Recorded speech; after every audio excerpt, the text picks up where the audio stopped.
Everyone thinks Pride and Prejudice is a love story. It's not.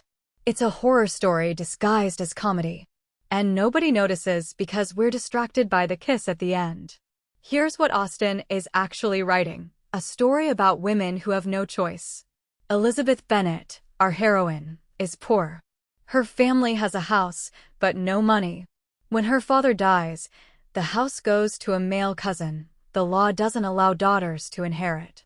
So Elizabeth's mother and her 4 sisters will be poor, homeless, destitute, unless they marry men with money. That's the plot. That's not a romance. That's an economic crisis masked as a love story. Charlotte Lucas, Elizabeth's best friend, understands this perfectly. When Mr. Collins proposes a man who is pompous, ridiculous, and utterly beneath her, Charlotte says yes. Not for love. For survival. She'll have a house, food, security. Love doesn't matter. Survival does. Elizabeth calls this settling. But Charlotte is correct. She has no other options. She's 30, not beautiful, not wealthy. This is her only chance. Lydia, Elizabeth's youngest sister, does the opposite. She runs away with a man without marrying him. In 1813, this is social death. She's ruined. Her entire family is ruined. No respectable man will marry any of them now.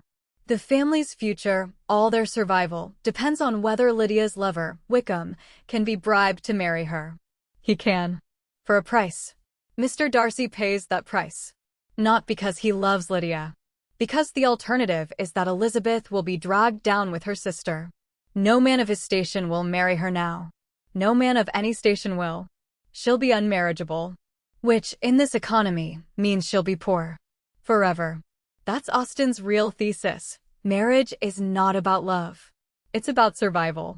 Especially for women. And women who can't marry well don't have futures. Elizabeth is lucky. She's intelligent, quick-witted, beautiful, qualities that make her attractive to Darcy despite her family's bankruptcy. Darcy is also lucky. He's rich and powerful and can marry for love because he's already financially secure. He can afford to marry a poor woman. But not every woman has that luck. Not every woman can afford to marry for love. Charlotte marries Mr. Collins and gets a house. Lydia marries Wickham and gets saved from destitution. And the novel ends with a kiss between Elizabeth and Darcy, and we all think, oh, love triumphed. But Austen's real message is darker. If you're a woman without money, love is a luxury you can't afford. Your first job is survival. Everything else, happiness, respect, love, is secondary. The reason Pride and Prejudice was revolutionary wasn't because it celebrated love. It was because it acknowledged the truth that women's entire lives are determined by their economic desperation, and that society has rigged the game so that the only way to survive is to marry. And if you can't marry well, you're doomed. And somehow, we've turned that into a feel-good romantic comedy.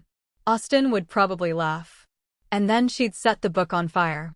If this changed how you think about Pride and Prejudice, subscribe. We break down the most important books ever written, one argument at a time. New video every week. Like if this made you think.